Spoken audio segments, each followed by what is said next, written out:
Hi guys, I'm Laura Vitale, and in this episode of Laura in the Kitchen, I want to show you how I make my Asiago and roasted garlic rustic bread. It's an easy bread recipe. There's no kneading, there is no big machinery being used. It is absolutely to die for, and it would be perfect as, your bread of your holiday table. If you're going to do dinner rolls or whatever, I think this would be a really great recipe, and you can double the recipe if you want to make two. You'd have to probably just bake them at different times because most people don't have two ovens in their house. And since you are going to be baking this in a Dutch oven, you need a lot of room, so you're probably going to have to do this in two batches. You want to bake it in two batches if you're going to do more than one. So let me run you through the list of ingredients because it's really not that long. What you need is some really good bread flour along with some salt. I've got some warm water. I've got some dry active yeast along with a small pinch of sugar. What I have here is some freshly grated Asiago. Asiago is a hard cheese, kind of like a Parmesan, and you can use a Parmesan if you don't have Asiago. Asiago is really lovely and potent and like pungent, so it's going to be really obvious in the recipe. And then what I have here, which I'm going to walk you through, because I did this ahead of time just to save a little bit of time, is I roasted some garlic. What I did was, because my garlic was pretty big, my cloves were pretty big, I kind of cut them in about half or quarters. And ordinarily I would roast my garlic in its peel, but sometimes what happens is when you go ahead and you squeeze out the garlic, then it kind of squeezes out into a paste, which is delicious. But I wanted the garlic here to be a little bit more whole. I wanted to keep its shape a little bit better. So what I did was I peeled them, I put them in a small little baking dish here, ramekin or whatever, with a couple of sprigs of rosemary, a little olive oil, and plenty of black pepper. I covered it and I popped it into a 350-degree oven for an hour, and it is perfect. So this is done and it smells fantastic. Now what I have here is, so this, you don't want to do this until closer to when you need it, because this is going to need to rise for 18 hours. And I know I sound nuts, but really you just put it together the night before, and before you're ready to eat, you pop it into the oven and your whole house smells phenomenal. What I'm going to do is I'm going to take my yeast and my sugar. I'm going to pop that into some warm water. I'm going to let that sit. It's not going to activate a lot because there's not a lot of yeast there. And now you want to just make sure that you take your salt and your flour and you mix it together thoroughly. I'm just using a wooden spoon, then I'm making a mess everywhere. And just wait a couple of minutes for your yeast just to kind of bloom a little. All right, now you're just gonna add your yeast and water mixture to your flour, and you just use your wooden spoon. Now you would think that this isn't just, it's not gonna work because it's not like traditional bread making where you have to knead it until it's super smooth and lovely, but this is not the case here. You just kind of mix it, right? And about, I would say halfway through, you're gonna switch to your hands and you just kind of pull it together like that, just until the flour is absorbed. You're not looking for any smoothness, nothing really fancy or particular. You're just looking to absorb all of that extra flour. So you just knead it for like, I don't know, 10 seconds maybe, if that. And it looks quite unappealing for bread, because you know I like my bread, but this is not exactly gorgeous at this very moment. But this is all you do to it.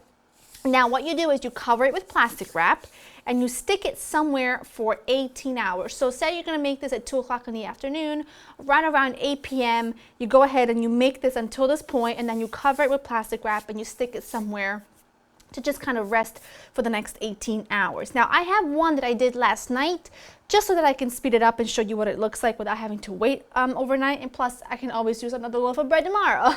It's all good with me. So set that aside. Now the next day is the time when you get your garlic all ready, you shred your cheese, although you could do both of these the night before just to save yourself some time. And you flour your board lightly. Now in my oven that I have preheating at 450, I have got my nice big heavy duty Dutch oven, because you're gonna need to bake this in a Dutch oven. So take this, which, look at that. See how that looks? It's actually quite wet looking at this point. Take off the plastic like so. It smells really yeasty and lovely, almost like sourdough. And then you just take, this is a dough scraper, It's very sticky, so you want to get it out of there carefully onto your board, like so. And then you just take a little bit more flour so that it's manageable. And you want to always keep this handy to help you pull it back together into a little bit of a loaf. And then you just take your garlic. I do a little bit of that. See how gorgeous and crispy and fantastic that is? It is pretty phenomenal, I have to say. And then you take most of your cheese, not all, right? And then you just kind of use your bench scraper to kind of fold it all together and pull this into a ball. It looks like it'll never work, but you've got to trust your girl. Do I know carbs or do I know carbs? And then just a little more flour, and then just the remaining garlic and the remaining rosemary with the garlic, because now the rosemary has gotten almost crispy. And then just a little bit more of your cheese. Just reserve a tiny bit for the top. And then just go ahead and fold this back together. And I'm going to grab my Dutch oven out of my oven. Lower your bread in your Dutch oven. And then you just kind of sprinkle the rest of this cheese on top, which is really not a ton. And then I just have a little bit of this beautiful rosemary, peppery garlic oil. I'm going to drizzle that on top as well. Now I'm going to pop this into the oven with the lid on for half an hour. After that, I'm going to take the lid off and let it go for an additional 15 minutes. And then I'll show you what it looks like when it's all done. My bread is absolutely spectacular. It's a lovely deep golden brown. It's crispy. I've let it cool completely. Remember, it baked for half an hour with the lid on. Then I took the lid off and I let it bake for an additional 15 minutes. Look at this magnificence. The cheese, the garlic, the crispiness. I mean, it's what bread dreams are made of.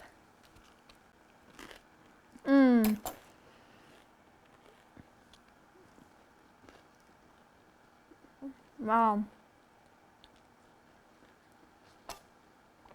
Really incredible.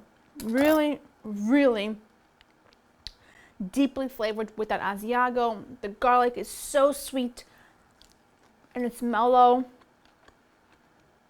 The bottom is crisp. I mean, everything about this bread is literally to die for. You hear the crunch? Yeah. You need to make this. Bye. Go to laurainthekitchen.com, get the recipe, and make this bread. You will love it. I promise. Hope you enjoyed spending time with me.